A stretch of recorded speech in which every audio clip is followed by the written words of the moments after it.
Hello everybody and welcome back to part 3 of our episode 5 playthrough. We just made it through that horrible mine and now we're about to go to the observatory, so let's get to it.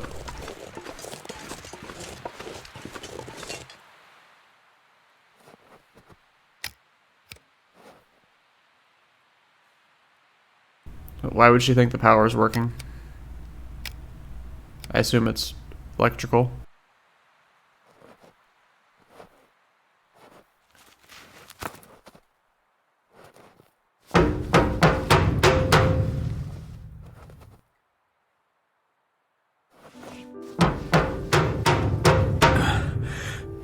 Maybe nobody's home. Maybe nobody's home. This place is huge. We could bang this door for hours and she might not hear it. The sun's gone and the temperature is dropping. I'm afraid. Wait! I think I hear something. Dr. Atwood? It's me, Jace. Hello, dear. I'm very glad to see you again. Relieved, even. And who is this? This is Mackenzie. He helped me find my way back to you. You know how I feel about strangers. I know, but I have a feeling he can help us. You kids had better come inside, then.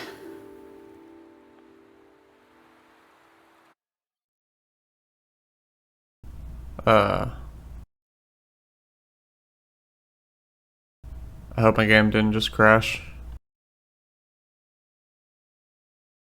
Oh.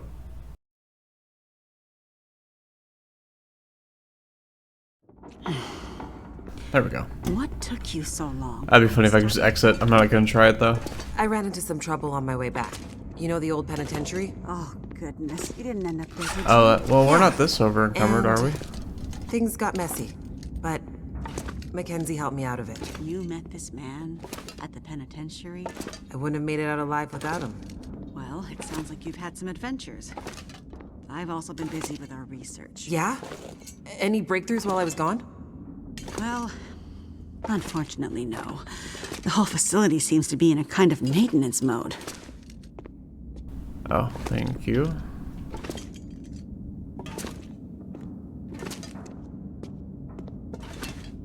Did you manage to pull our data from the scope before the power died? Unfortunately not. That's what I need to talk to you about. But first, there's something I need to show you in my study.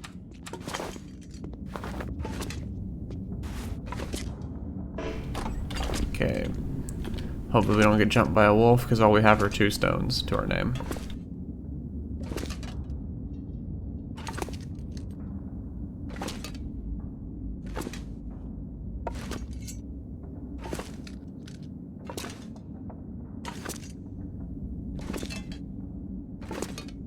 How over encumbered are I doubt it's I think we're definitely like we're definitely like being artificially slowed, but I just wonder how much the encumbrance is playing into that.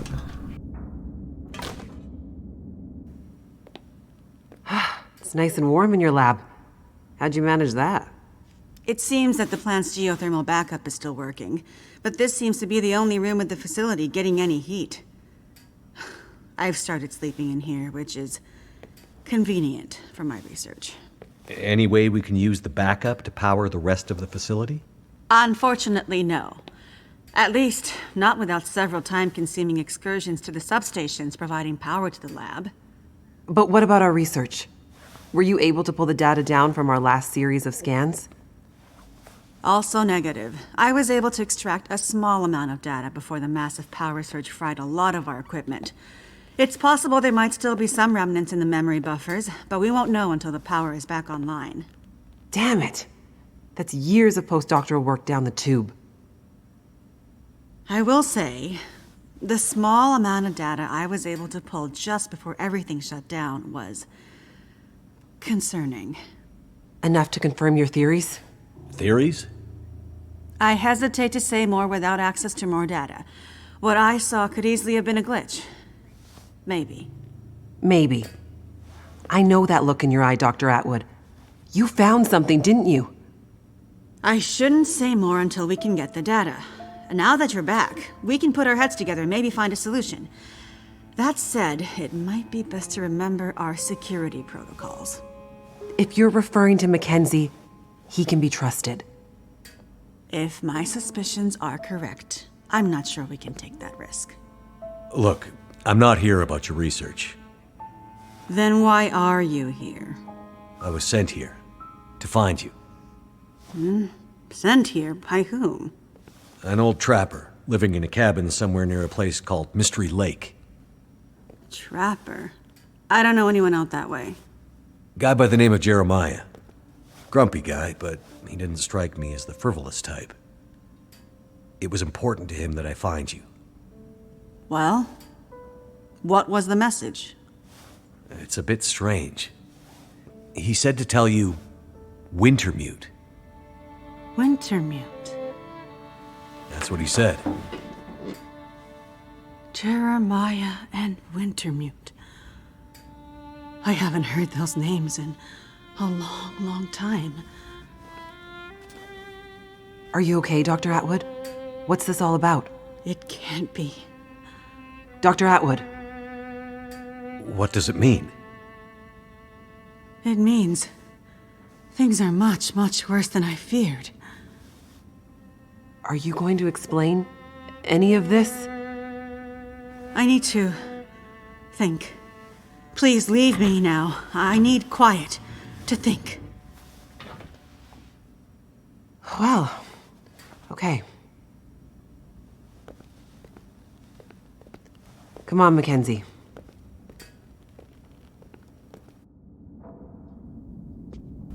Alrighty.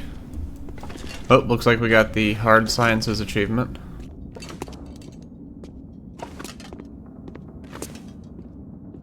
When she gets like this, it might be days before she comes out of it. We may as well try to get some rest. I won't lie. It's been a while since I had a proper sleep. I think I need to I hear lay you. down. My room's in the workers' quarters out this way. There's plenty of empty bunk rooms. Take your pick. I will do that. And a kitchen with food, if you're hungry. Thanks. I'll check it out. Thanks for your help today, Mackenzie. Not a problem. No, I mean it. I never would have made it through that mine without you. Or the prison. Or the logging camp. Or... Good night, Mackenzie. Night, Jace. You have a good night. Let's go check out the kitchen. Gotta lay down. No, I can't take this. That's unfortunate. Huh. Interesting mug. I mentioned it before in my other videos, but I do like coffee mugs. I have a lighthouse mug. St. Augustine Lighthouse in Florida. We went there with my parents like a decade ago. And I got a lighthouse coffee mug. Oh wow, she has a lot of food. Okay, this is crazy. Visit the kitchen and get some rest. I guess let's just search everything.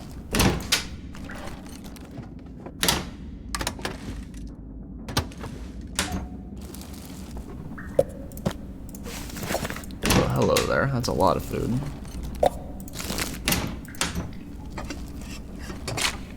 So they did say it would be several days. So Wonder if the owner's around. yeah, they're around. They said it'd be several days, which is like this. So I'm imagining we'll be running errands and getting the generators up while she's figuring out what Wintermute it means to her. So Wonder if I can drop any of this gear. okay, interesting.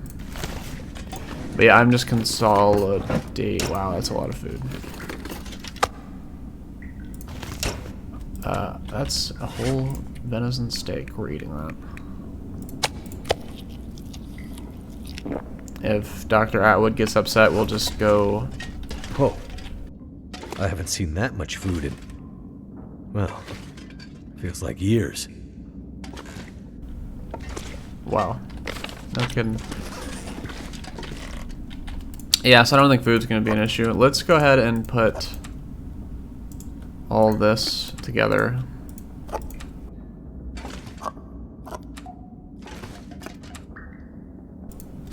We're actually going to keep these. And let's dump the heavier stuff.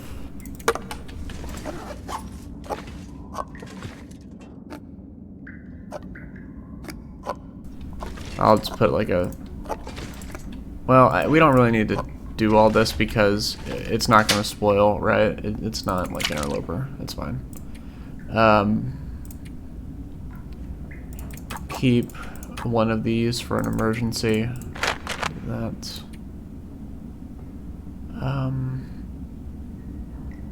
Do we not have a lantern anymore? Oh, we never had a lantern. That's right. That was Astrid who had that. Okay, please bear with me on this. We have quite a bit of management to do.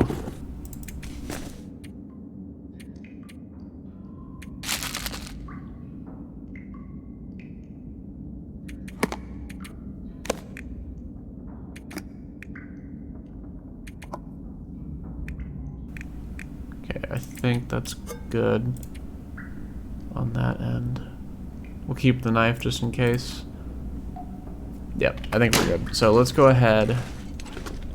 Yeah, this is an obscene amount of food.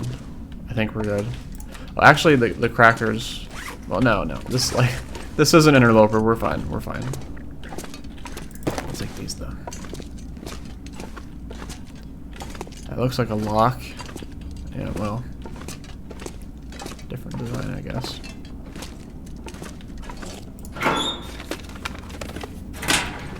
I don't want to spend the time searching all these. I'm sure if they're important, we will know. I will be asked to look for stuff.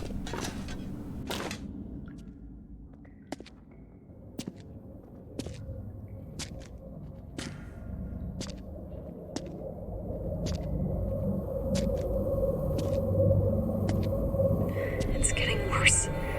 We have to do something. You said you'd help. You said you had something that could help her. Astrid, it's getting worse. You have to do something. You understand that better than anyone. Yes, I do. Find a way and get up here as soon as you can. I will. As soon as I can figure out how to... I'll find a way to get it to you. Have you asked Will?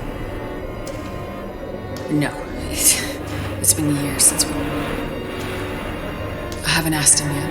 We don't have time for this, Astrid. You need to do this, and soon. I will. I'll fix it. I promise I will get there. I'm afraid it's happening again, Astrid. I'm afraid we'll lose her this time. That's not gonna happen. Hurry, Astrid.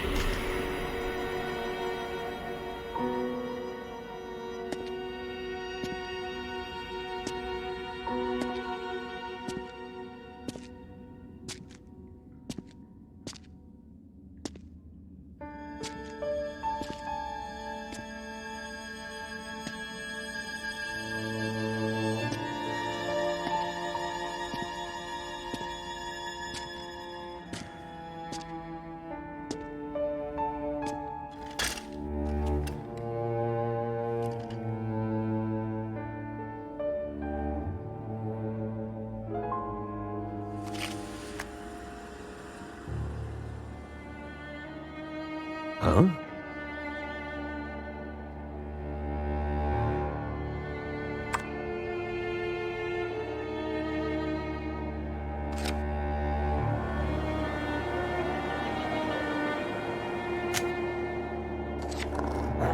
Well, don't worry, Pilot. You'll be with her soon.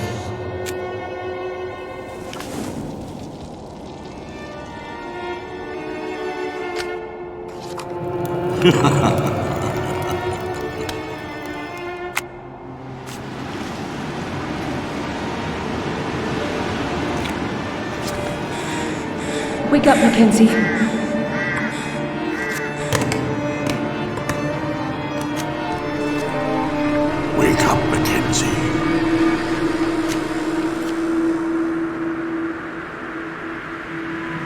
up, Mackenzie.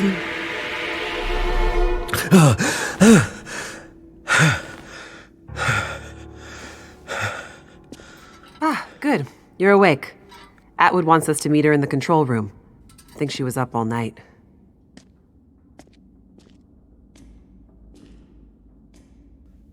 I have to get the hell out of here.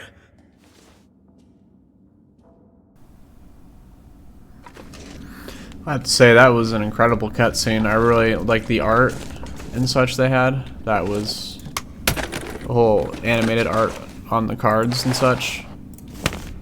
That was really well done. I like that. Let's just go. Oh, so this hallway never existed in the first place. Yeah, we are really starting to lose it, aren't we?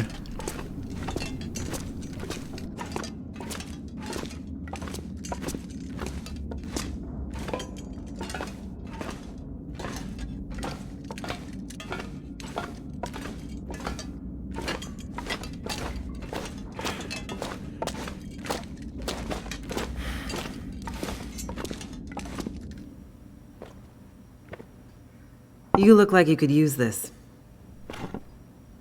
There isn't enough coffee in the world, believe me. Glad you could join us. It took me all night, but I think I figured out how we might be able to retrieve the data in the memory buffers.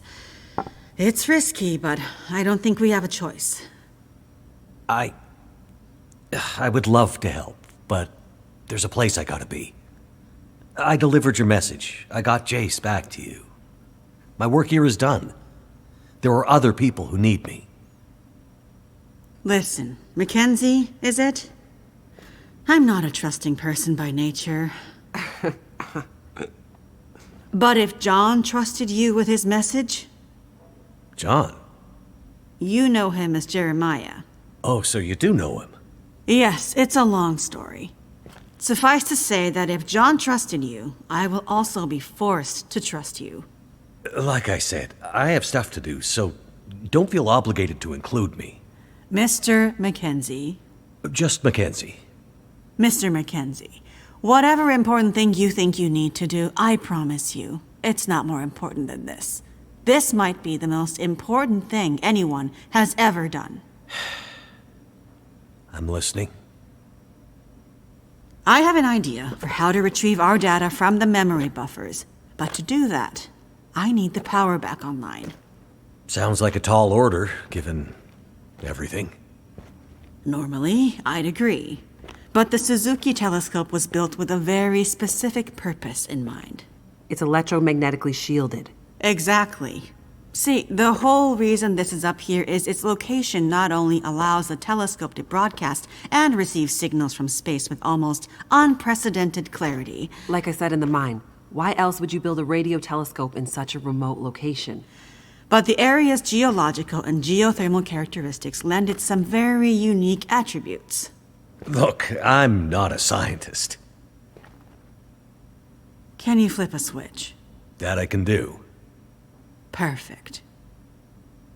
Look at this map. See these 3 black rectangles? Uh-huh. These are substations for the station's geothermal plant. I thought you said it was only enough to power the heat in your lab. Currently, yes, but the system was designed to power the whole facility. The project was mothballed several years ago, and only the small feeder line left open, which is what is heating us right now. But the main line was mostly operational when they shut it down. Okay.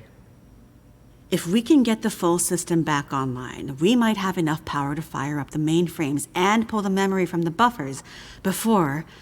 Before what? Before the memory gets wiped. Forever. So the only way to maybe retrieve the data is to possibly get the system going long enough to pull the data down, and if we fail to have perfect timing, the data, my life's work, will be deleted. Forever. Our life's work. What do you need me to do? In each of the 3 substations, you should be able to find a bank of physical switches. They're currently in a kind of testing mode. Prime them and flip them to active. And, with any luck, we'll have power. Okay. Sounds easy enough. Problem is, once you start one substation, you'll have to hurry to the next. Normally, they would be turned on simultaneously by multiple crews. Here, you'll be on your own.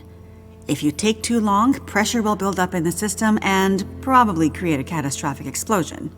Right. Let's avoid that. Tell him. Tell him what? You know. Oh, he'll be fine. Tell him. Tell me what?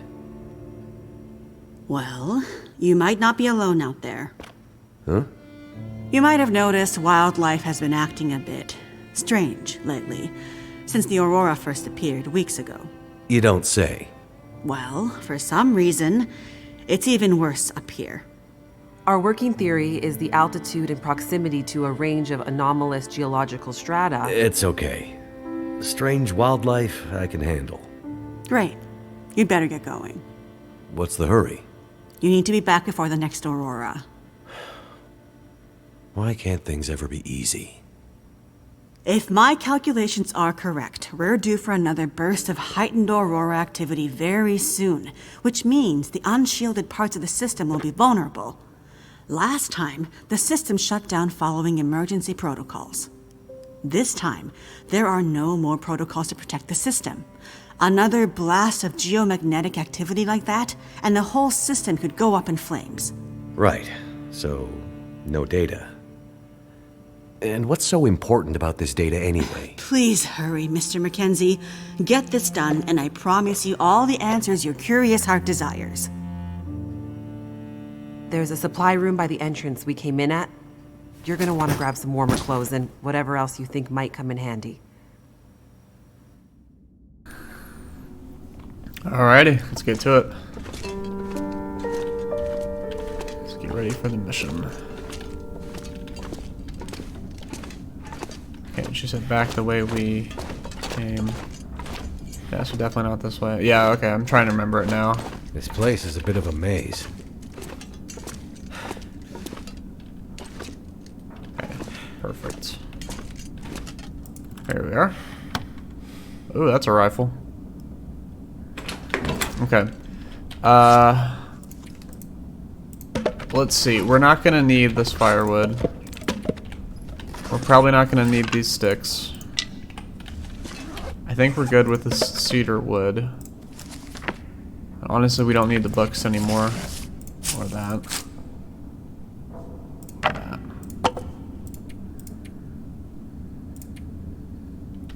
Yeah, I think we're good. Time to gear up. Alright. Very nice candles. Ooh, tactical That'll gloves. come in handy. Okay. This is definitely more of a, I guess, a story mode experience, so we probably won't even need to bring any sewing kits, but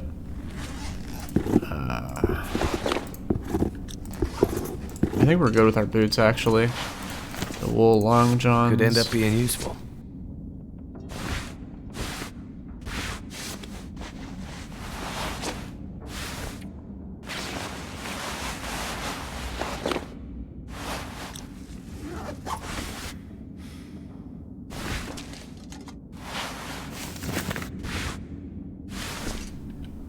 I don't like how they have all the defensive coats they're giving us. I feel like we're gonna need that.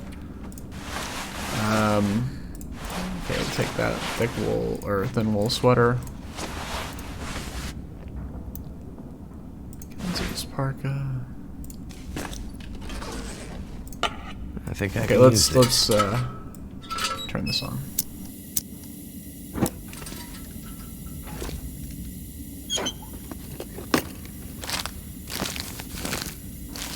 Yeah, we should be good on food now.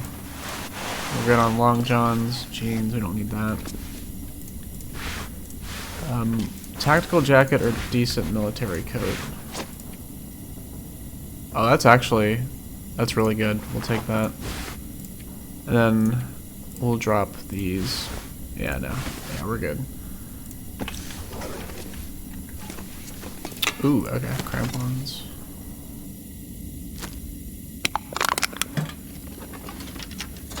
What have we here? Drop that.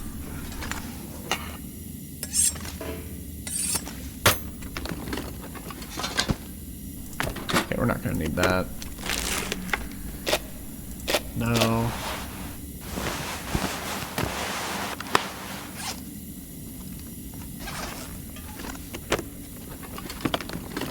This'll come in Okay, handy. we might need that actually. We're not gonna need that. Oh, we're still really good on weight. Oh, shotgun. That's... I never thought there would be a shotgun in this game. This stuff will come in handy. Gonna need that. Oh, hello there. You love to see it. Excellent. Finally, the right tool for the job.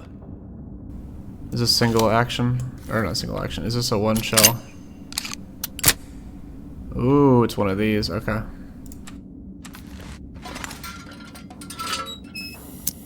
That makes sense, honestly. That definitely fits the long darks Could end up style being more. useful. I don't want like... I don't think we want it to be too good. Perfect.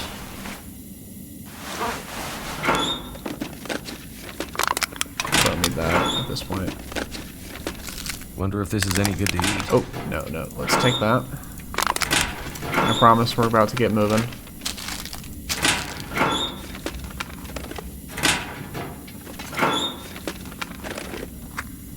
Ooh. Use only in extreme circumstances. That'll come in handy. Okay. I see.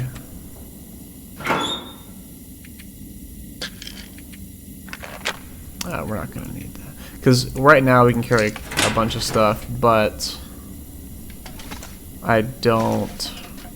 I want to be able to move fast even when we're really tired, right? So I think that's everything. We'll take the consumables and let's go.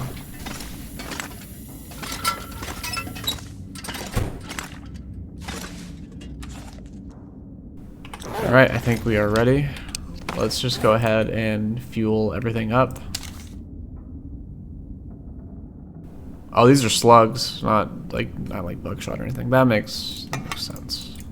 But yeah, I do like how, honestly, if it was like, you know, if there were like 10 shells per, or I guess 8 is just standard, that, yeah, it's a bit much. For this game anyways.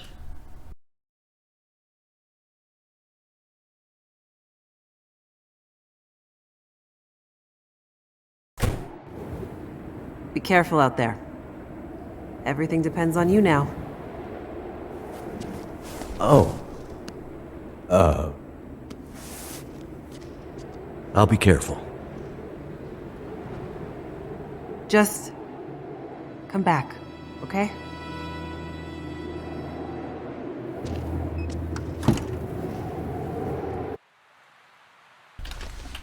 Oh wow, we're super warm. Okay, go to the geothermal region. Okay, so it's gonna be this way. Alrighty. With our luck, there's gonna be something really important in here that we... Yes! Okay. Oh. Okay, the code for our P.O. box is 1859. Okay, that's good to know. See, that's why we check stuff. I thought it was just a shopping list, but okay, the code for our P.O. box. 1859. Although, if they're doing a code like that, it's probably electric, so... Don't know how well that's going to play out with the current situation.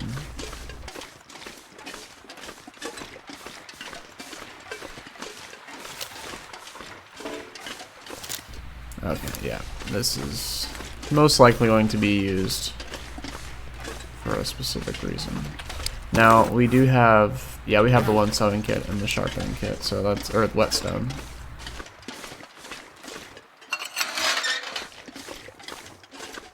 We should be good.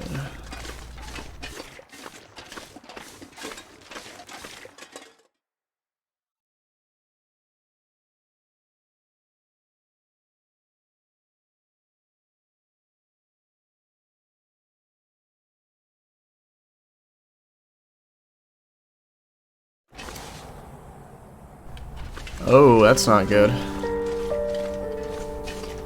Oh, that's really not good. I hope this is like... Oh, it's one of these. Oh my goodness. Okay. I wonder what happens if you like pass time. I don't even want to know, but I feel like I don't think you'd get soft locked. I just think that, I mean, I would hope that they tested for people who don't want to, like, you know, you got to cover your edge cases.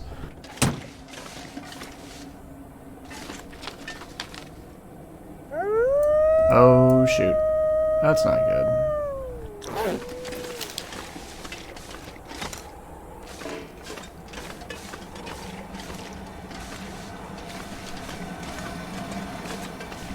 Well, it says a broken bridge icon over there, so let's try this way.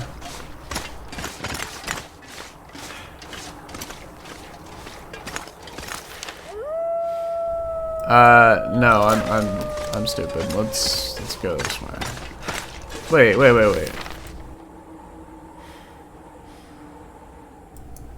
Okay, you know what? Let's just we've peed away 20 minutes, so let's just go.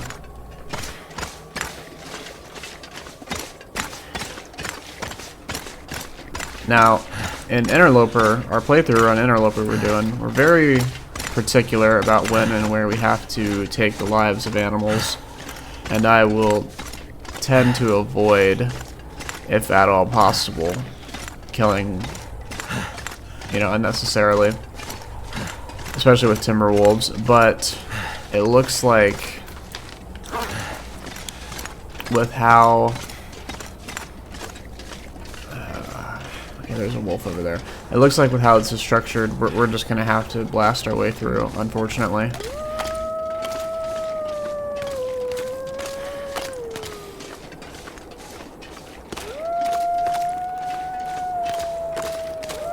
That being said, we're not going to shoot them unless they give us no choice. It does not look like it's faring well. Okay, there's a bridge over there.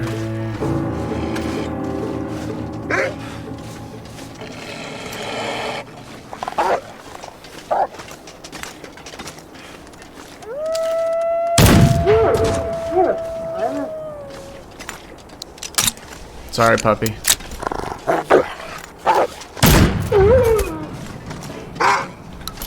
Okay.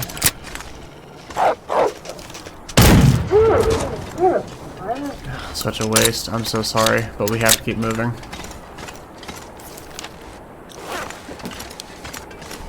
Okay, 1 hour 22. Yeah, we're gonna have to really get moving.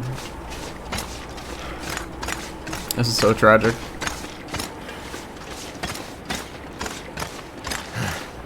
Oh, wait, why am I not using my flares? Actually, was that even necessary?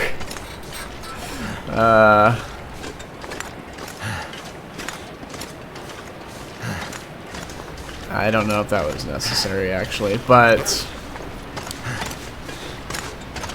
we might have to come back this way, so.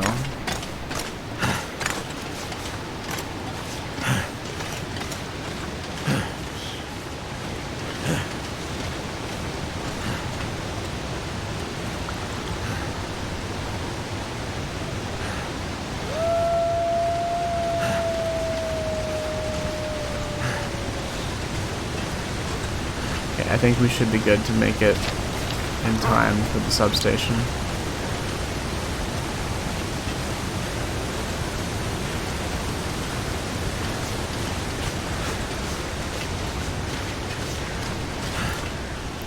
Little bunny, this is not the place for you to be.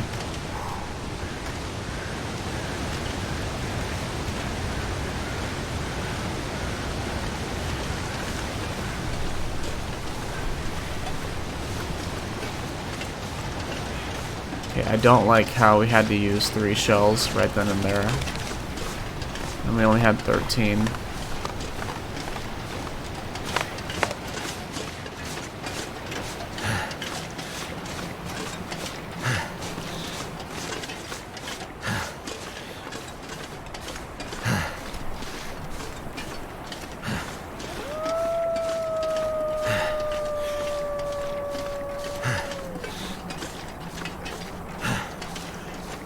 Okay, we're not gonna blast our way through. We're gonna use a flare. Oh, you were. Oh, okay. So these guys are. They weren't kidding when they said the Aurora. I don't want those. Okay, these are liabilities. This is an interloper. We're not going to need these stones.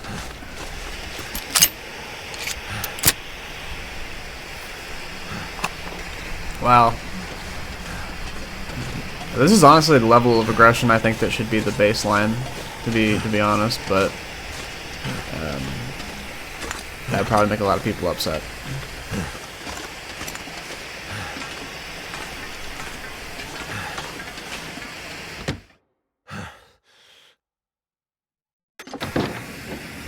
Okay, let's see what we got here. Okay, we have 45 minutes in game time.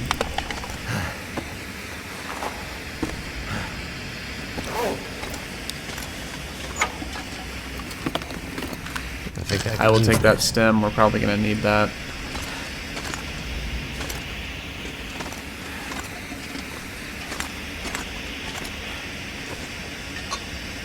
Now, as soon as we... Okay, military stems. Okay, so yeah, we're definitely going to be using these. We're not going to need any of this stuff. Where's the good stuff? Okay, that's exactly what I was looking for. Honestly, the revolver would just slow us down.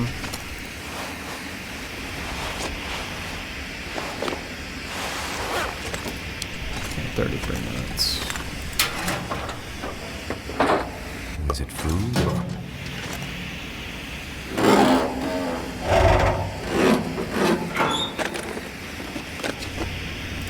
That's huge.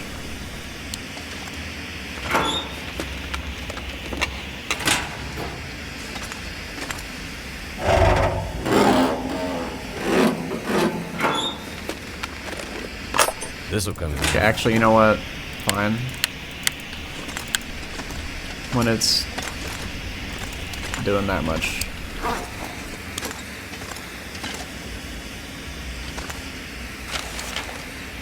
Reduce team size. Okay, yeah.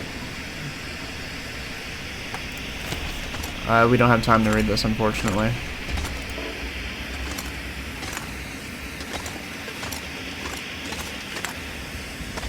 Alrighty.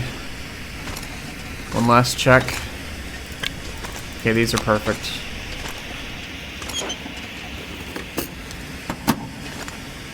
Right, it's time to go.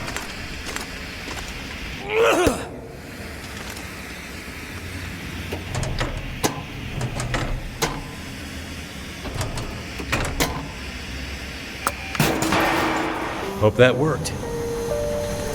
Alright. It's time to go. That seems to have woken up a lot of bad stuff.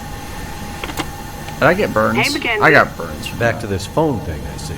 Remind you of any prison in particular? Those were good times. What's up, Jason? Just saw the light for substation 3 go green on my board. Nice work. Wanted to check in and see how you're doing. It's slow going. Lots of angry wildlife out here. Yeah, we tried to warn you. Yeah, you did.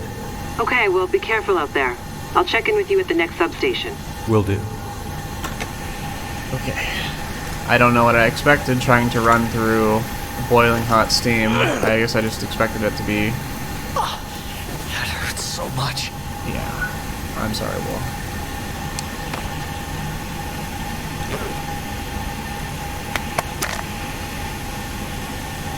Okay, I think, yeah, we would be in much worse shape in real life from that. Gotta keep moving. No time to waste. One down. This stuff will come in handy.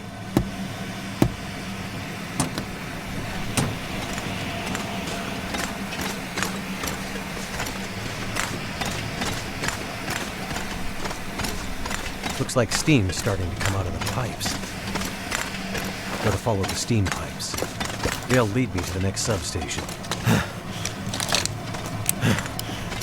You say that, Will, but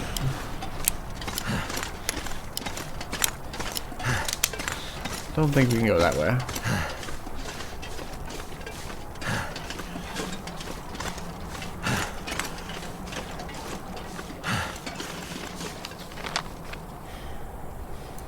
Oh boy, one of these. Okay, we could probably use a stem, or we could probably make it, but we've got our breath.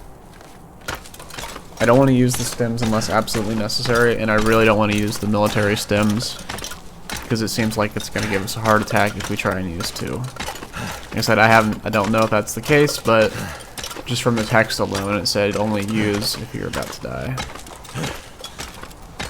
And it's experimental, so hello.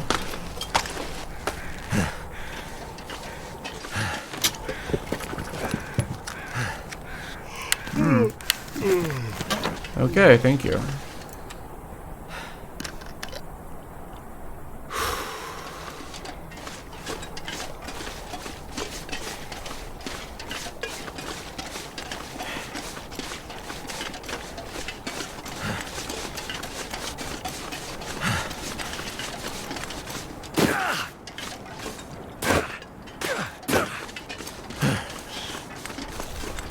Let's just do a quick weapons check.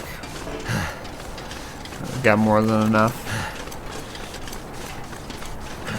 Let's keep going. We might have to come back this way too, so just keep that in mind.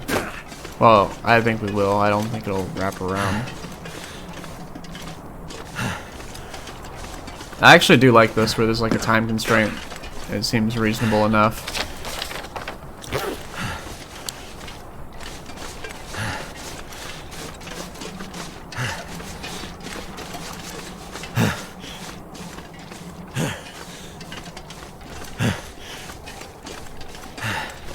I do kind of wish we could go back to the farthest one and then activate them on our way back, but I guess the sooner the better.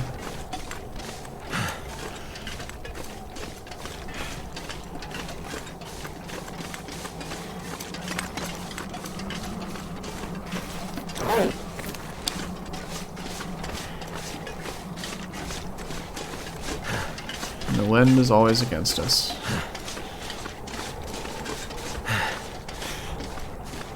Now, we're not going to need any reishi mushrooms or anything like that, as much as it pains me to skip them. I think we can just... I don't see any ropes.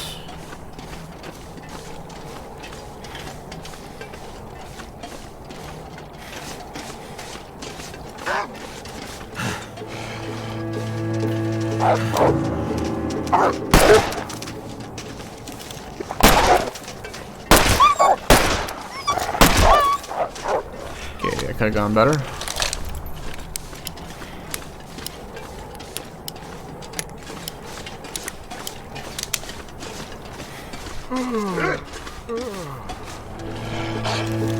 Oh, wow.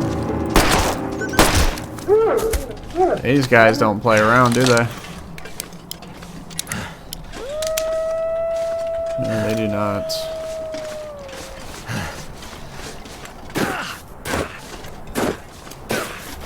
Yeah, this is the way to go.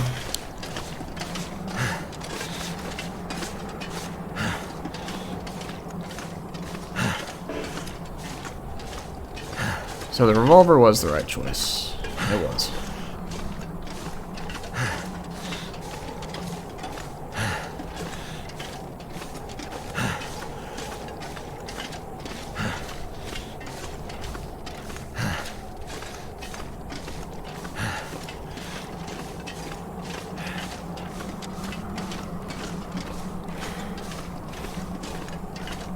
I do like this though.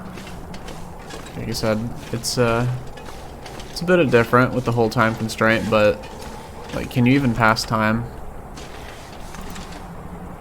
Okay, yeah, you can't pass time. That's what I was gonna say. Via glaring vulnerability in the way this is designed. If that was the case. And we're doing really good on time.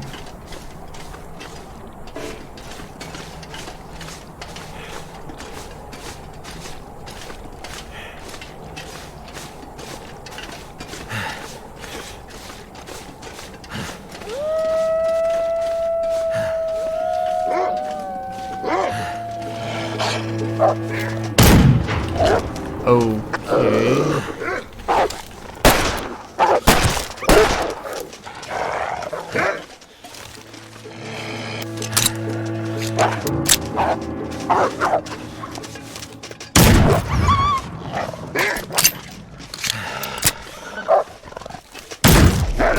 Okay. Yeah, these guys don't play around, do they?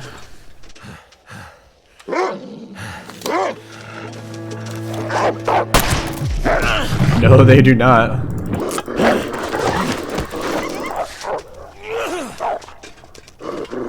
I've never seen them this aggressive.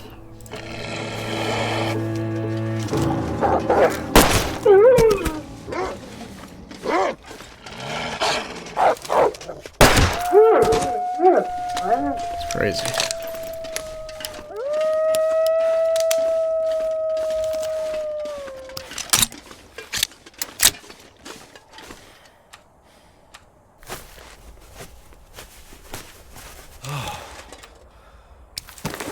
Okay, maybe I should have brought some antiseptic. We don't have time to waste to craft the lichen.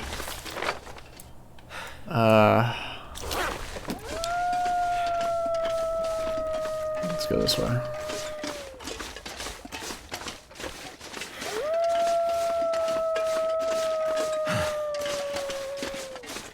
I just need to close my eyes. Yeah, the revolver was definitely the right choice.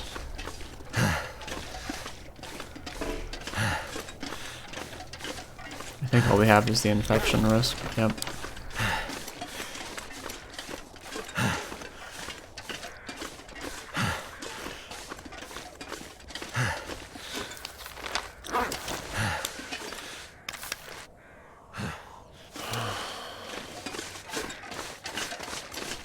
Yeah, we're gonna be so messed up, assuming we get out of this alive.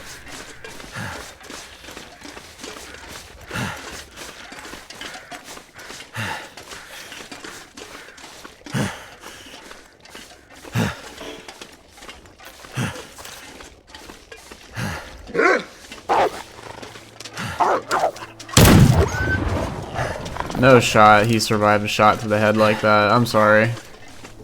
That's just not happening.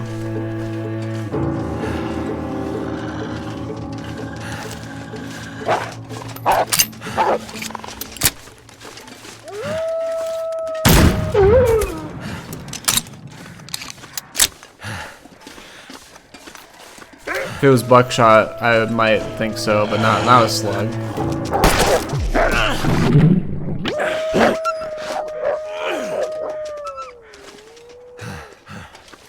Need some first aid.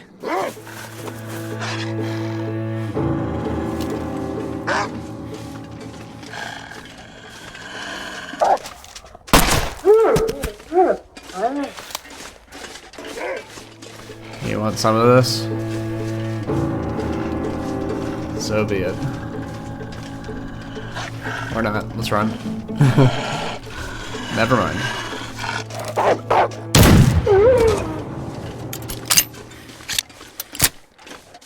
Now, I don't think there would be anything left of that wolf's head. Though that one wolf we shot who just shrugged that off, I'm sorry. But that's not happening. Okay, it's a good thing we killed him then, because I have no idea where to go from here.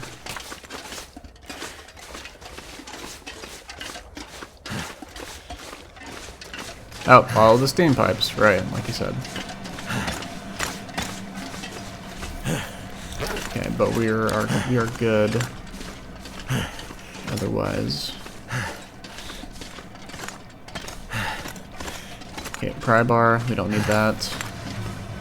But we've got an hour and 12 minutes, so let's go.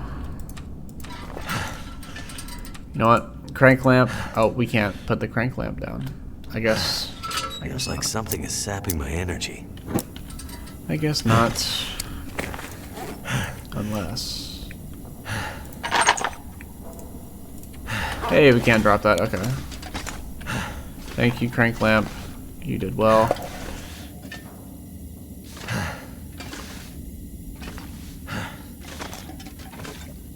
I don't see any bandages and such. Oh, well, we can craft some.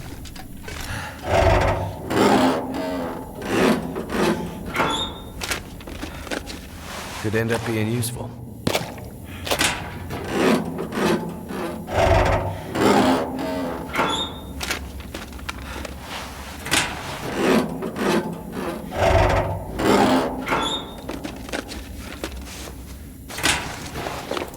These are just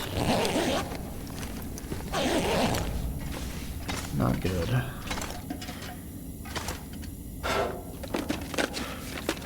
Okay, thank you very much. Hope nobody needs this. Okay, I get the point. We're gonna be using these military stims, I guess. Hopefully we don't get a heart attack.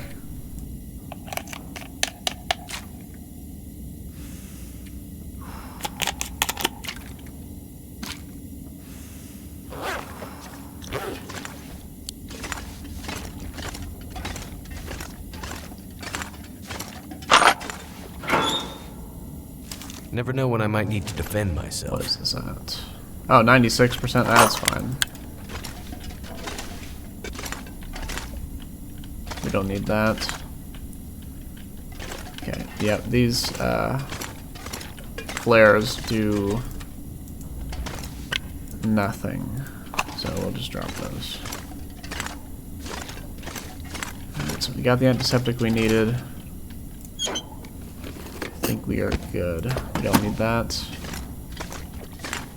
Alright, let's go. We have 44 minutes.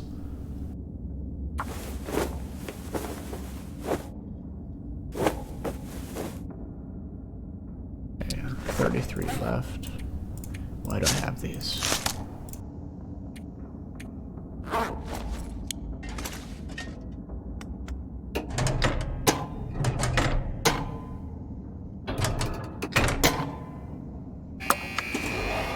Primed and activated.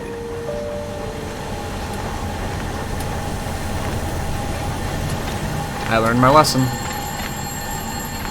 Didn't run into the steam this time.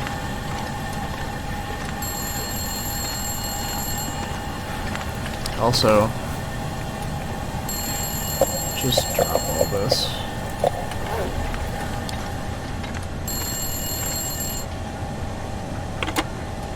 We gotta stop meeting like this. How goes the war? Not sure. I think we're winning. 2 green lights on the board. Feels like we could be. Something doesn't feel quite right, though. What do you mean? I don't know. Can't put my finger on it. Well, keep an eye on it. I need you upright and breathing out there, getting shit done. I'm on it. Atwood's getting squirrely. She's pretty sure tonight's Aurora is going to be a big one. I don't need to tell you how important this is, do I, Mackenzie? I know what I need to do.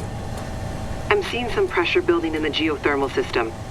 Gotta get that next station online ASAP, or we're gonna have problems. Understood. I'll get it done. Sorry to add more pressure, Mackenzie. Please be careful out there. You know me. Careful is my middle name. I think you mean crashing my plane and having endless bad luck is your middle name. Still here, though. Let's keep it that way. That was a 20-minute conversation. Okay, let's go.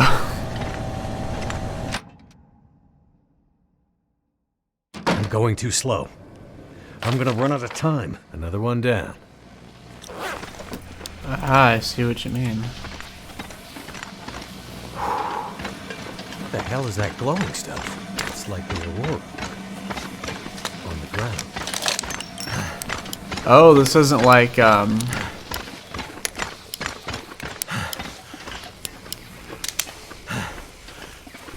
I see. Is this a way to go? Is this like a... No, okay. I was just making sure it wasn't like a shortcut.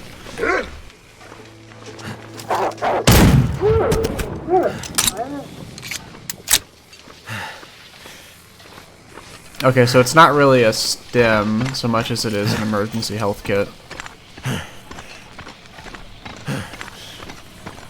It's good to know, though. I'm liking how the glimmer fog is actually making a return.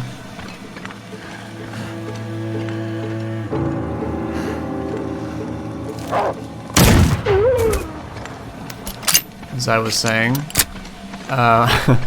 yeah, glimmer fog. I'm glad the tails are being incorporated into this. Follow the pipes. Yeah, they'll show you around this crazy place.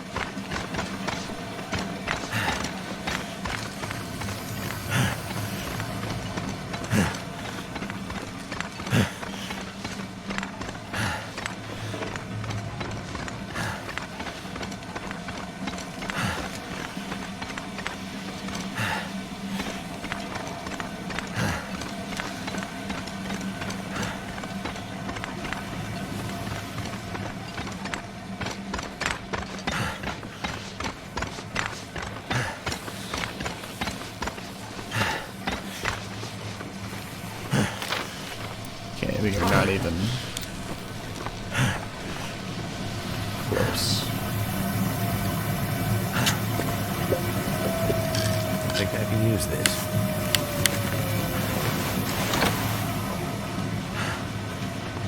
Looks to me like the pipe is the play.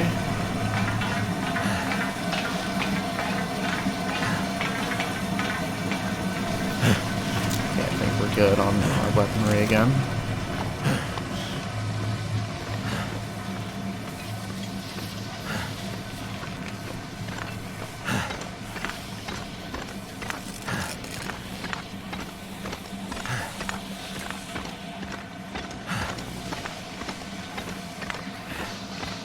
I don't think you can overdose from drugs like this, but I would not take more than one epinephrine shot than in a day.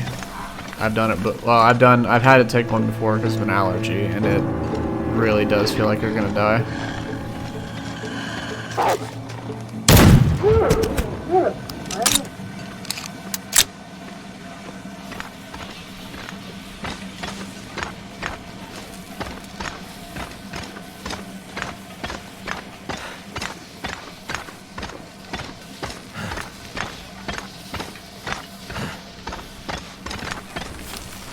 Oh yeah, we're good. We're good. We got this.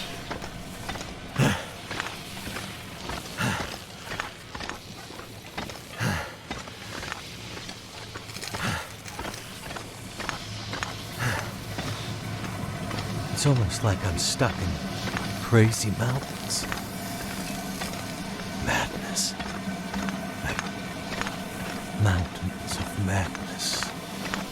Ooh. We're not wrong though, these wolves are like, there's something else. Hate to see what they're like when they're aurorified, although we might have to run our way back.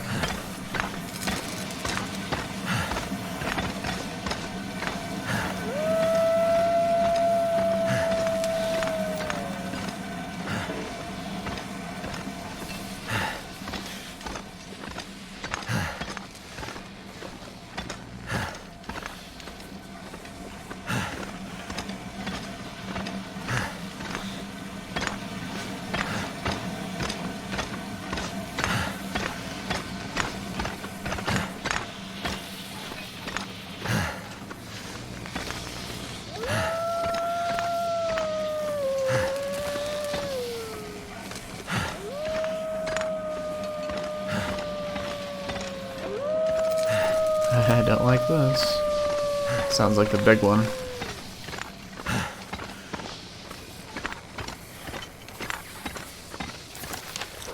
Okay, is this anything of note?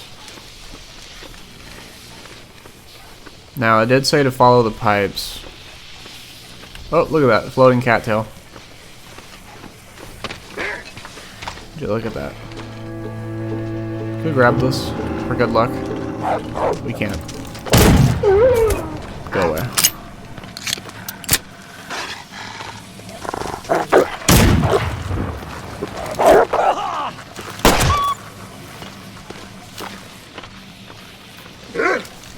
I flew too close to the sun. Well, the floating cattail will have to be for another day.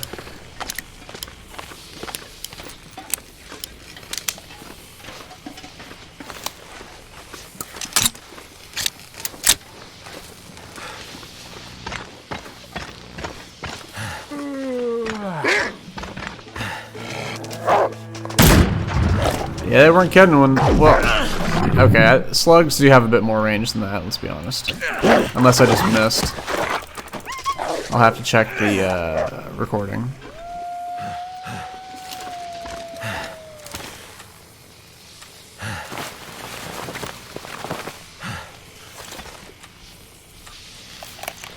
That's a second bite to my head. Well, I'm not feeling too hot right about now.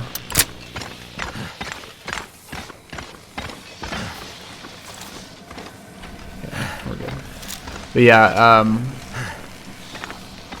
slugs have a lot more range than that. I mean, it's not like a rifle, of course, but if that was a hit on it and just wasn't far enough range, no. And the slugs, wait, this is 12 gauge. Shotgun slugs. I mean, this. So okay, I don't know. When I've fired slugs, they've been green, and they're not, like, they're shotgun slugs, so I don't know. Oh well.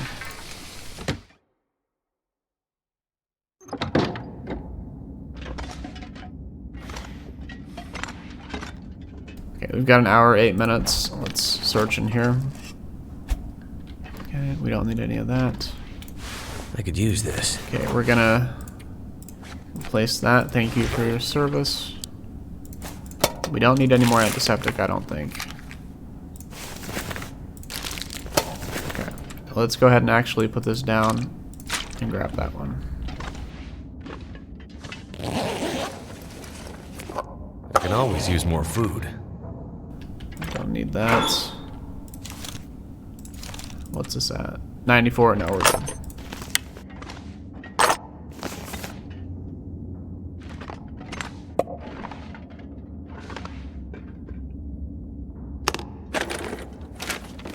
That'll come in handy. How many of these do we have? Okay, we're good. I think we're good.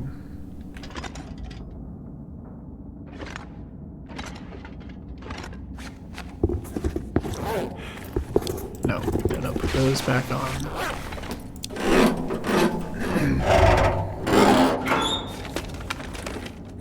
This stuff will come in handy.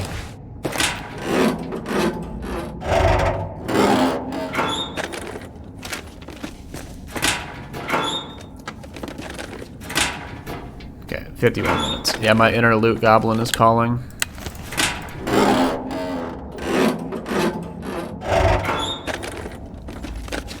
Could end up being useful. I'm gonna eat that peanut butter right now.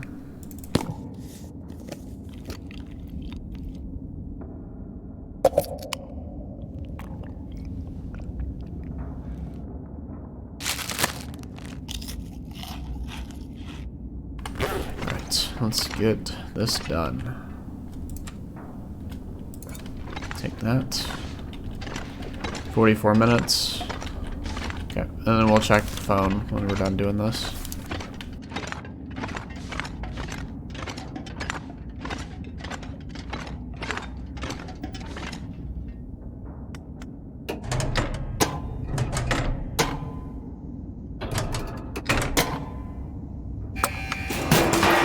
That's the last of them. Wait, why do we have to be back by? There's gotta be another way out of here. I mean, I thought our... Hello?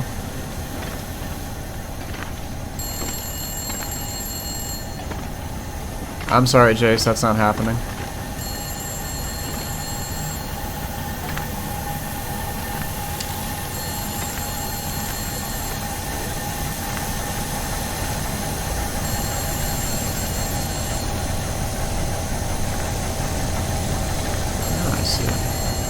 Very nice.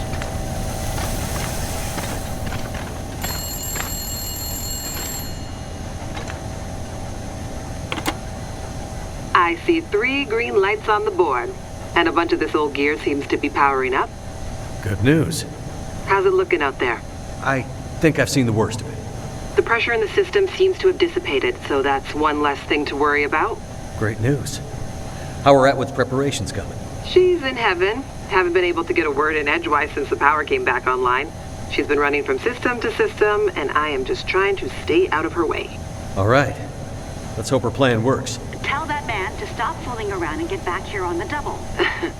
I gotta go. If the big Aurora appears before we're ready... I remember. Your life's work down the tube. Exactly. Be careful out there, Mackenzie. And get back to us soon. I'm on my way. Okay, how much time do we have? Hour, 10 minutes.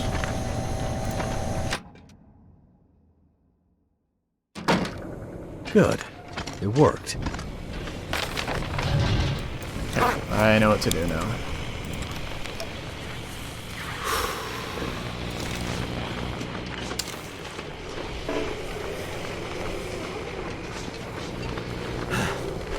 Although I wonder why they need us back by a certain time.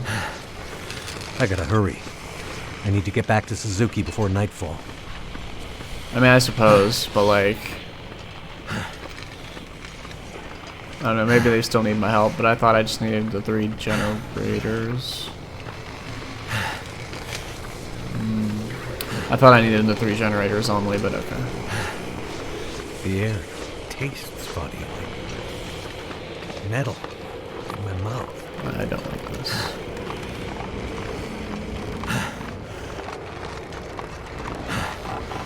Oh, shit.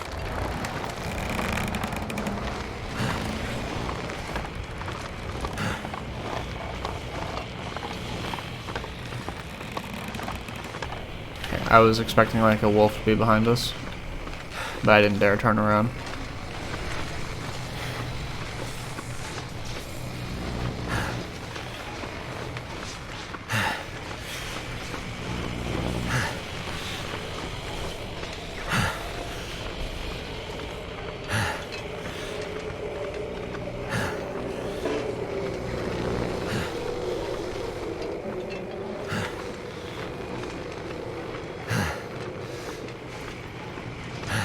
All in all, I gotta say I'm liking it so far.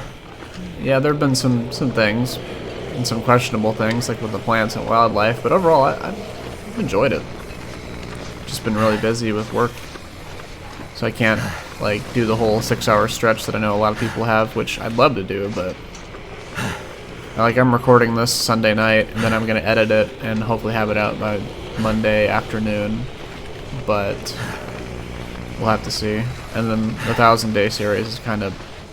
I wanted to do on and off, but like one episode of this, one of the 1000 days, but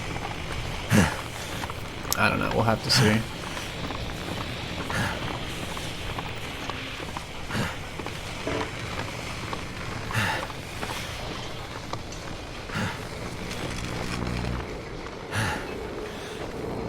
I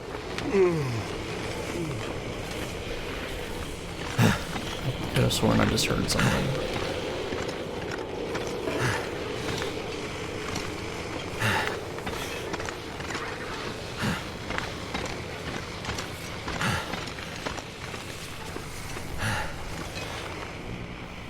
Uh-oh. Uh-oh. Okay. Okay. Those are only around with cougars. What the hell was that? Yep. Okay. We are in a world of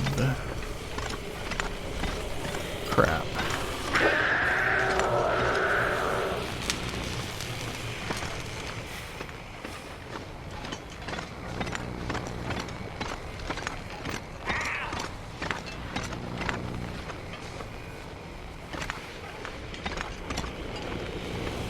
Oh, shit!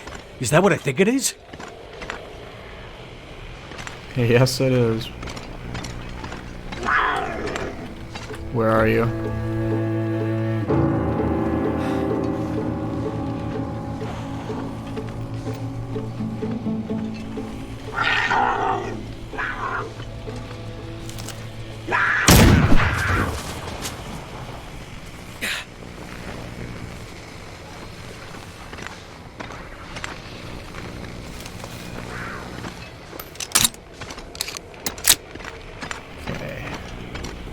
I might actually die here.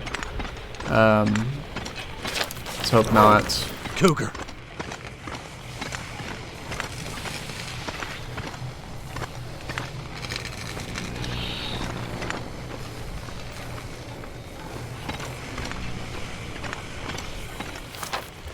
I don't think we can just make a break for it. We have 12 minutes.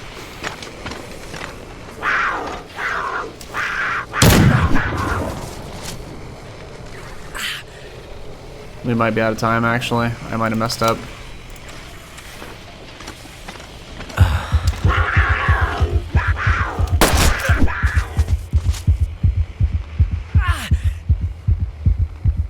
And this creature keeps getting in our way.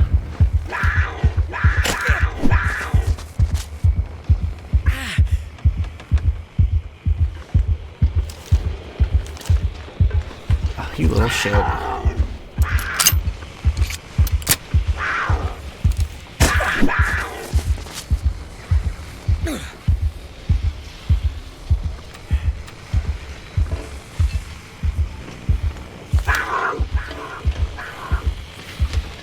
Oh, this is it.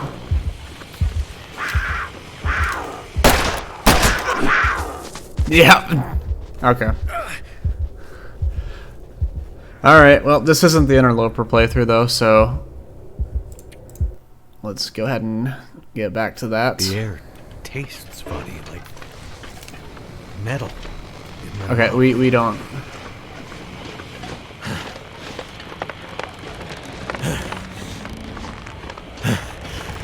have time Oh, shit. to be wasted.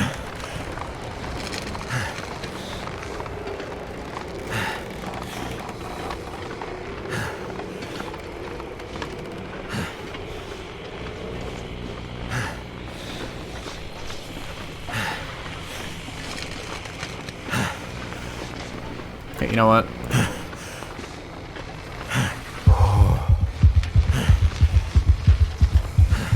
Now, if you're going to take a stem like this, you don't want to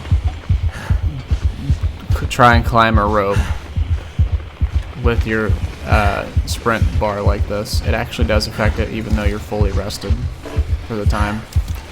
You'll climb as if you're about to, like, pass out.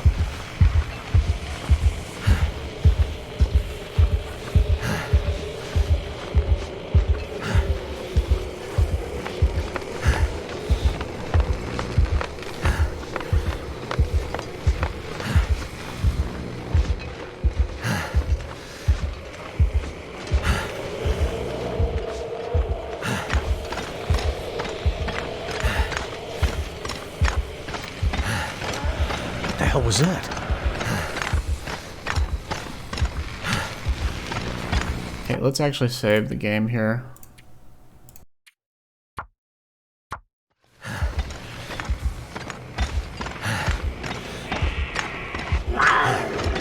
Oh, shit! Is that what I think it is?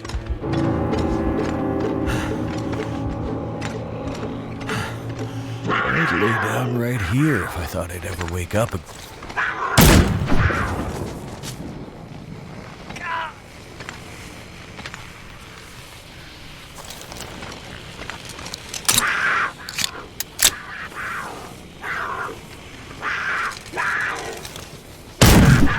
Gotcha.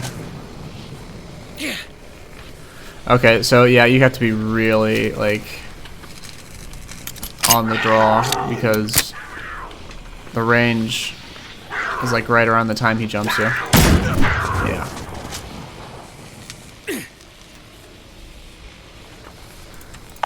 Why am I doing that?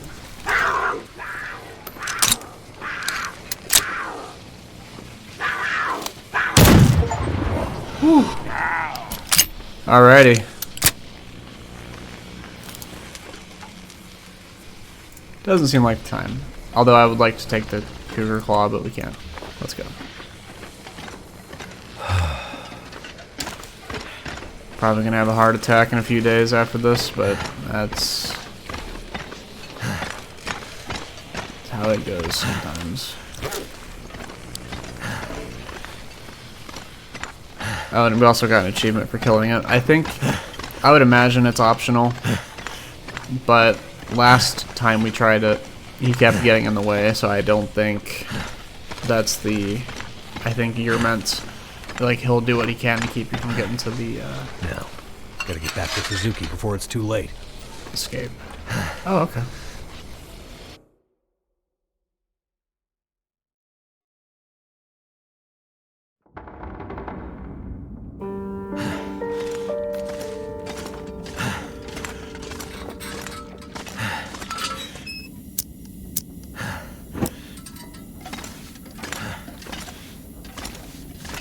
Well, that went well.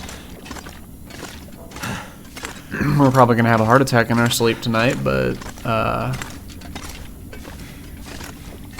went well.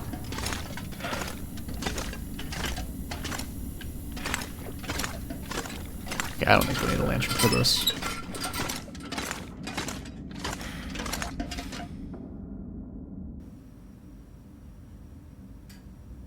You did it, Mackenzie! Yes, good work, young man. It was no trouble. Now, do you have everything you need? I think so. I still have a job for you. Right. Please, accompany Jace up to... I can handle that alone, Dr. Atwood. He's already done enough.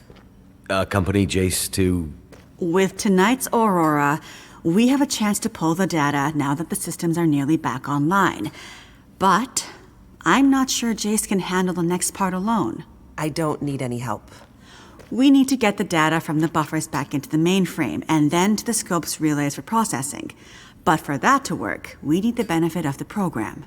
The program? Just a little something I put together during my graduate thesis. It's a brilliant bit of coding, and without it, we'd be dead in the water. Okay. So, what can I do? The next parts are all about perfect timing, and we each have a part to play. I'm sure I can handle the telescope. Nonsense. This is too important to let pride get in the way.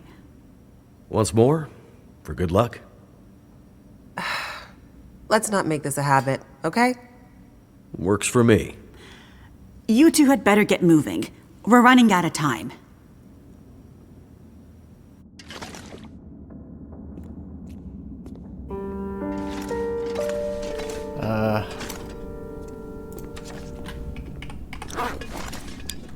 Jace, we might need to be a bit faster about this.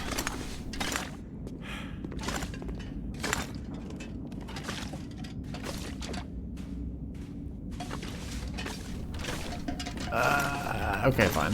I'll walk.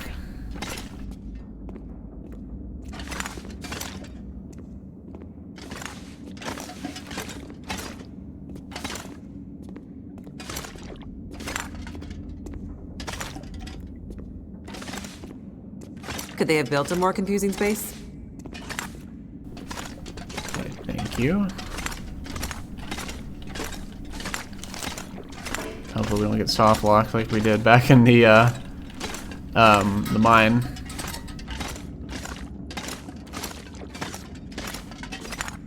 This place is old, but it has good bones.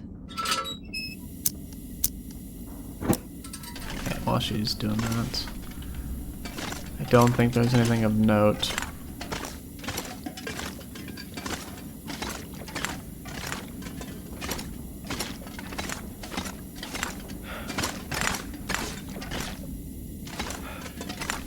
Jace, I know she said to hurry. Why? A little bit spring in your step.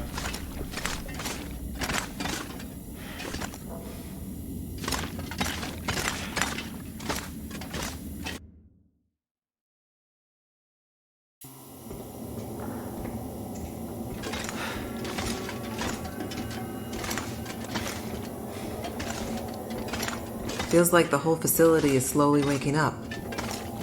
That Aurora is a real mystery. It's almost like magic, really.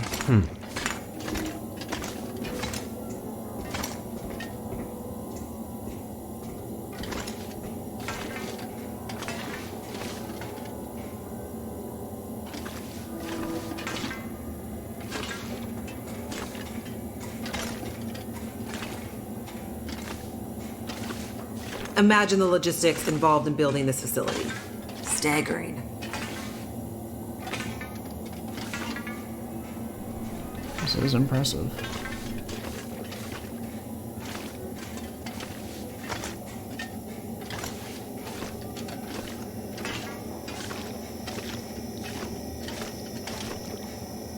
After you. The people who built this had no idea how important it would be someday.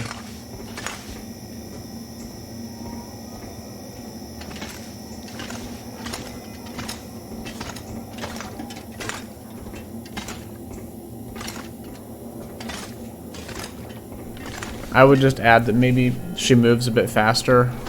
That's probably about it.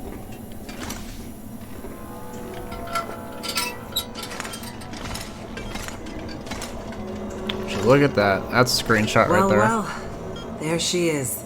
The Suzuki Radio Telescope. Isn't she beautiful? Lit up by the Aurora, no less. I've never seen it so bright. It's massive. Let's hope we're not too late.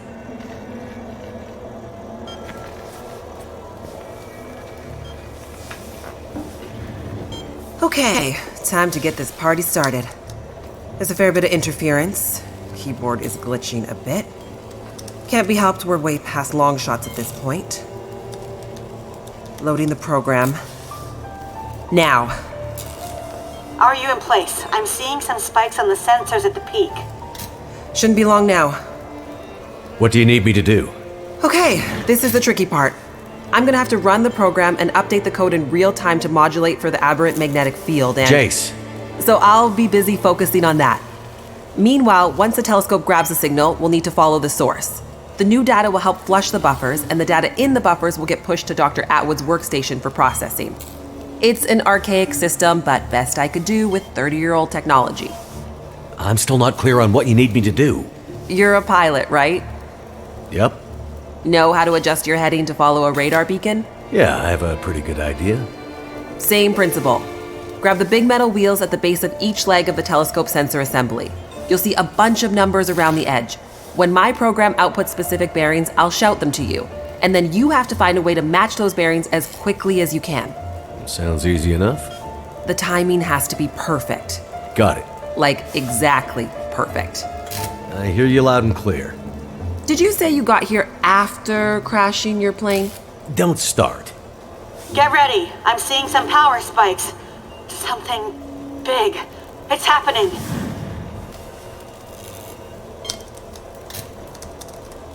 Get ready, Mackenzie.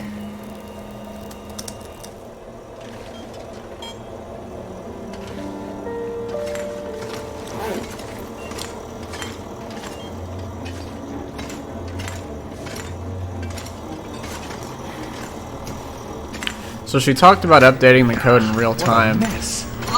Does she mean like... I mean, she's like recompiling it, I guess. I don't...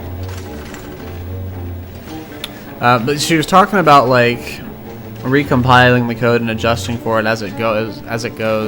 Or like she said something about like modifying the code in line while it's running. I don't think that's possible. In .NET, like I use .NET a lot in my coding, but the closest to that would be like, yeah, inline editing in debug mode, but then I have to recompile everything, so maybe that's what she means. 141 degrees.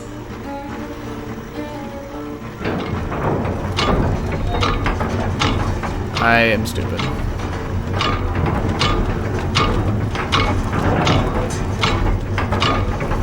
Unless it goes into the negative.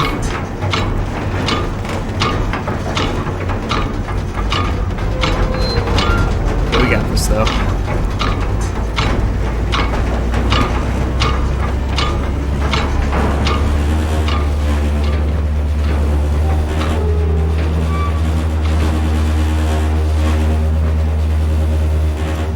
Okay, good. But yeah, unless she meant like making the adjustments as she notes the errors and then like recompiling everything. I'm assuming that's what she meant.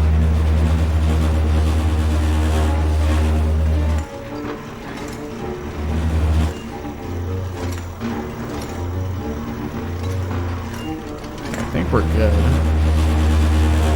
Yeah, no, we're good.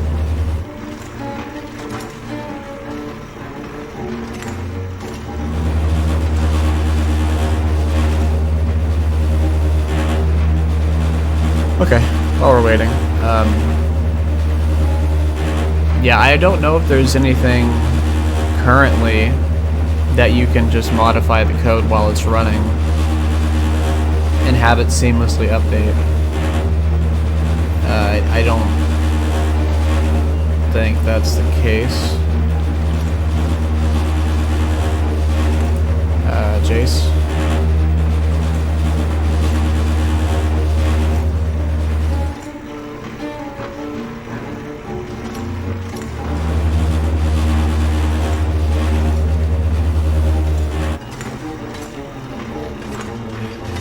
Are there multiple wheels?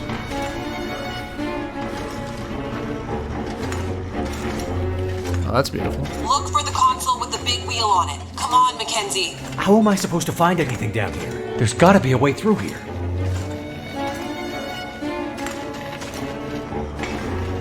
Oh, there's multiple. Okay. The dish is huge. Oh, I might have just... That's it. We're getting close now. Keep going. I'm sorry. Okay, 67 degrees. That can't be a coincidence. I'm sorry. Okay. That's quite the number you got there. But yeah, if there are any like languages and stuff or engines that can support just in time, like on the fly editing like that without having to recompile, that's crazy. But I think they kind of just said that for flair. Jace? Everything okay over there? Don't worry. Keep going. Last bearing incoming. Come on, you sweet, sweet program. Don't let me down. I don't like how there's stuff up here. Watch there be like a bear on the roof or something. 156, Mackenzie. Get to 156 before the whole thing blows.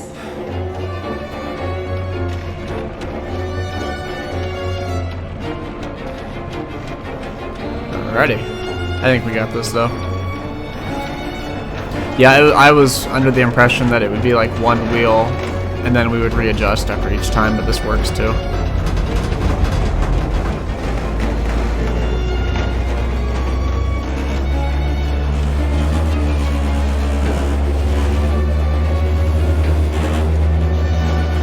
Now, Mackenzie.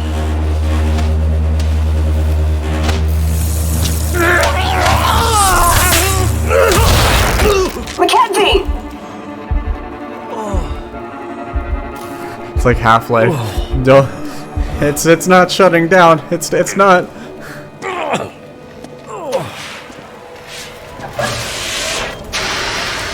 Well, thank goodness he didn't get stuck in the death grip with the, like, you know, the electric shock. Your hands Program? get stuck around it. She did the most any program can hope to do. Her job. Now let's hope Dr. Atwood got what she needed. Because this gear is toast.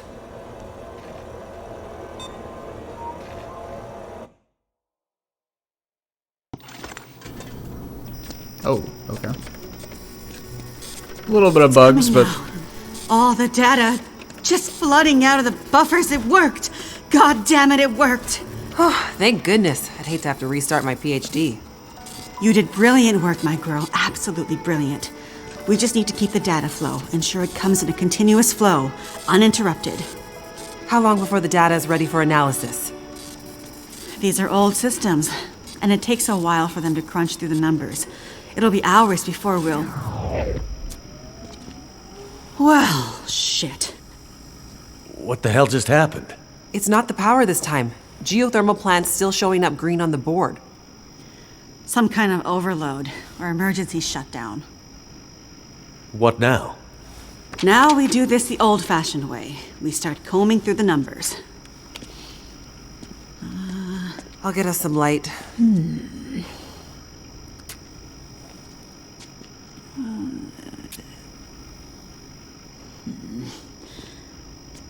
Do you see anything that would indicate the level of K-index we might expect to... Shush, girl. Let me read. Do you want me to grab a printout and Could it be a G10? Is there something I can do to... Aha! Here it is. Here it is. There it is. What do you see? It can't be. That silly old British bastard was right. He just never knew how right he was. Why did it have to happen in our time? British bastard? Please explain. For you to fully understand would take more time than we have. I'd have to go back more than 150 years. I like a good story. I think we deserve some answers. Very well. In 1865, a British scientist and naval officer was tasked with supporting the research of a scientific team, seeking to create a kind of communication that could travel over the air. The Admiralty felt that dependence on the telegraph was holding them back. This Navy man was inspired by stories he'd heard about the Carrington event 6 years prior. At the time, the largest geomagnetic event ever recorded. He had heard that the abundance of static electricity in the air had powered telegraph lines, even after the operators had unplugged them. Fires broke out due to this geomagnetically induced current. It got him thinking. This scientist's research led him all over the world, and he began to piece together a picture of the Earth's geomagnetic profile, and something about the operation of the sun and its effects on the Earth's magnetic field. Remember, this was 150 years ago, and well before they had the equipment to prove any of this. But a theory began to take shape in his mind that suggested the sun went through cycles of geomagnetic activity, waxing and waning, but sometimes spiking inexplicably in dramatic ways. The historical record held evidence of many of these events, but in pre-industrial times, the impacts were more subtle. Even in the mid-1800s, there wasn't enough power infrastructure to really feel the impact of these spikes, so it wasn't of grave concern. But the growing dependence on telegraphy suggested this shouldn't be ignored. And this scientist predicted that if the level of electrification continued to grow exponentially, as was predicted, this would create a serious vulnerability that could be exploited by their enemies at great cost to industry and society at large. He was given a secret commission from the Royal Geographical Society to prove his theories and to come up with a strategy that would ensure the British were in the strongest position to exploit any such geomagnetic disaster. After another decade of research, this scientist began to suspect that this geomagnetic current that existed all around them could impact many other things and more deeply.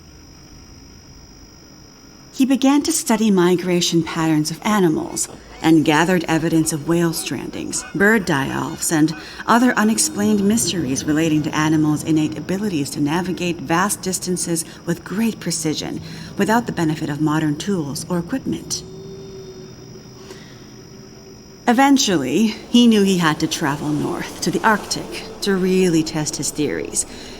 And in December of 1865, he took a ship and a crew of Navy scientists and mariners in a specially commissioned research vessel, a modified bomb mortar ship, fashioned after the Terror and Erebus from the ill-fated Franklin expedition.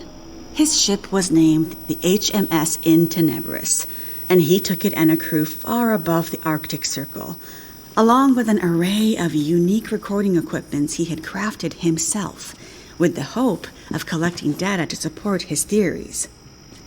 This scientist and Navy man was Captain Edmund Wintermute. The word in Mackenzie's secret message. It was a person's name.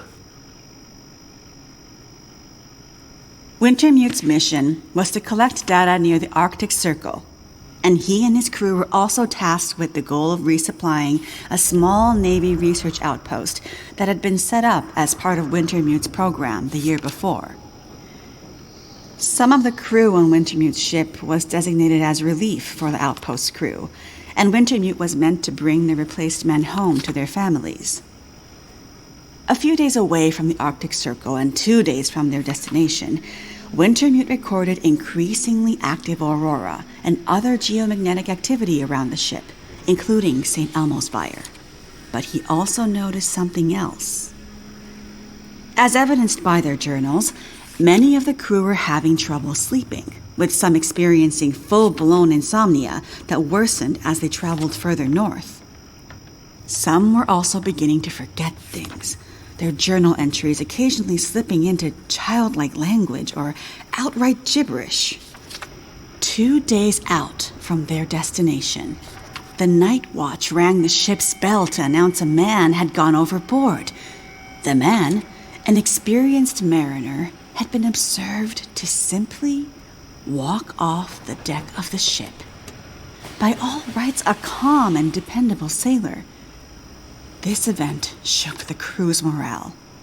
Wintermute did his best to keep them focused, but he was still inexperienced as a ship's captain, always more the scientist than sailor or Navy man, and he could tell the men were increasingly becoming anxious, even distrustful. Walked off the ship and straight into the water. Exactly, but things got even stranger after that. When they arrived at their destination, a small island surrounded by sea ice, they found the Navy observation camp that Wintermute had set up the year before completely abandoned. The shelters were mostly destroyed, the relentless Arctic winds having shredded their canvas. The sled dogs were killed, some seeming to have been eaten. Many of the men were found dead, their bodies frozen in their beds, some showing signs of having been attacked or murdered. Yikes. Keep in mind, the Franklin expedition was still fresh in the public imagination during this time, including all the rumors of cannibalism. Wintermute could tell some of his men were nearing their breaking point, so he sent them back to the ship and took only a small group of trusted officers with him to search the rest of the small island. On the far northern side, in an icy bay, they found the remainder of the outpost crew, their bodies frozen solid in the ice. Some appear to have walked in and simply frozen in place. Jesus. And I thought we had it bad. Not wanting to completely abandon his research, but also recognizing the fragility of his situation, Wintermute kept a small group of trusted and hardy men with him. He offloaded sufficient provisions and equipment for them to survive up to 6 months, and sent the crew and the Intenebris back to London, with the request that they send a rescue ship to pick them up. That's dedication. But what does it have to do with our data? I'm getting there. Months later, the relief ship returned to find only Wintermute remained. He had left books of scrawled notes, data he had gathered using his novel devices, sketches and observances of the men he had kept with him, and a detailed diary outlining their slow but progressive decline into a kind of fugue and madness. Wintermute was accused of murdering the men, brought back in shackles, and once back in England, summarily court-martialed and committed to a sanatorium. His equipment, journals, and the data therein were hidden by the Admiralty, and the Royal Geographical Society renounced Wintermute's membership and denounced his research, claiming he had gone rogue. His work disappeared for over a century, until I dug it up. Why haven't we ever heard this story before? Exactly the question you should be asking. I had encountered odd and inexplicable references to his research, but always leading to dead ends. I finally managed to get my hands, through no small feat of my own canny research and a dogged determination, I might add, on a few of his earlier papers. It wasn't easy, believe me. A woman, let alone a woman who isn't white, had to work 10 times harder to get access to this material, but I managed to do it. I spent the next 20 years piecing it together, tracing the fingerprints of Wintermute's theory, collecting his data, analyzing, and then adding to his research with research of my own using increasingly modern equipment. And the more I dug, the more data I collected, the more worried I became. Because not only had Wintermute's original fear come to pass, that the world had become dependent on the electrical grid, a technology that would easily be taken offline should any Carrington-level geomagnetic event occur, but even worse, that the Carrington event of 1859 was like a tiny spark compared to the massive, overwhelming storm that might come in the future. I started to talk to others about this, but of course people thought I was crazy. They ignored me at first, then started to denounce me, and then ostracize me. Until I eventually found myself so far on the fringes of accepted science that I was entirely isolated, with nobody to trust, nobody who would believe me. I lost my job, my marriage failed, all my academic credentials were thrown into question. Ah, this explains something about your reputation, Dr. Atwood. Nobody would believe me, except for John, who you met as Jeremiah, Mr. Mackenzie. He was a young corporal in the Canadian military when I first met him. Handsome, as I recall. It's a long story on top of an already long story, so I won't tell it all here. But the important thing was he was stationed at a radar observation post along the dew line, far north, and started to observe some strange things of his own. He followed the trail, which eventually led him to me. Then when we got together, there were sparks, I tell you. To be believed by someone, it was like a drug. We worked to uncover more data, and he kept his eyes and ears open, using his military connections to gather more information carefully. And he moved up the ranks, but always stayed under the radar, putting his career aspirations aside to ensure he could stay close to the facilities we needed access to. But it was never going to last. At one point, he was caught accessing some classified data shared with our NATO allies, and they thought he was spying for the Russians, so they put him in military prison. And we lost touch. Years later, he actually found me here, at the radio telescope. He was a changed man. His fire was gone. They'd somehow broken him. He said he still believed, but he couldn't be part of this journey. And that's the last time I saw him. That was more than 20 years ago. I can't believe he's still alive. And on Great Bear, no less. You can't possibly believe that's some kind of coincidence. Jeremiah being here. What are you suggesting? Isn't it obvious? He stayed here for you, to be close to you, to keep watch.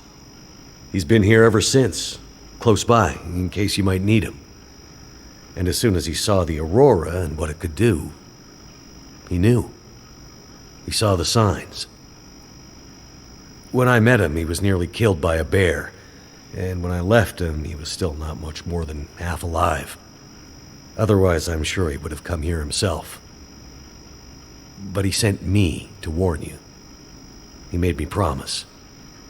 And he knew by then what that promise would mean. He sent you in his place.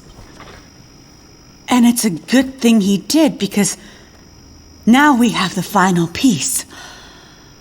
This is the answer we've been looking for all these years. Do we finally have it? I think we do, dear. I'm not following. All my research here, and Jace's since she joined me, has been to try to anticipate, to get ahead. Ahead of what? The next big Carrington-level event. The thing Wintermute spent his life also searching for. And others, lesser scientists, industrialists, crackpots, even here on Great Bear. The island's unique geologic strata and northern latitude created a perfect test bed for geomagnetic research. Even a few decades ago, a German industrialist named Rudiger. But that's not important. Dr. Atwood, do we know the terminus? We do, my dear. And when is it coming? Do we have time to prepare? No, dear. It's already too late. It's already started. What does that mean? It means we're in a new geomagnetic normal. What you've seen so far is really just the beginning. Things will get much worse from here on out. But how long will it last? Carrington was over in a few days, weeks at most. Oh, this is much bigger than Carrington. How long, Doctor? I hesitate to say. With the data I have, I can only offer a vague range. 40 to 400. Hours?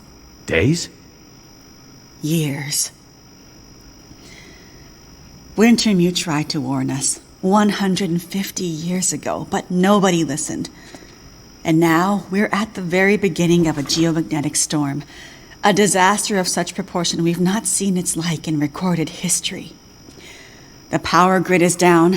Everything humanity has built over the last 100 years or more, based on technology, electronics, everything based on the integrated circuit, electricity, it's gone.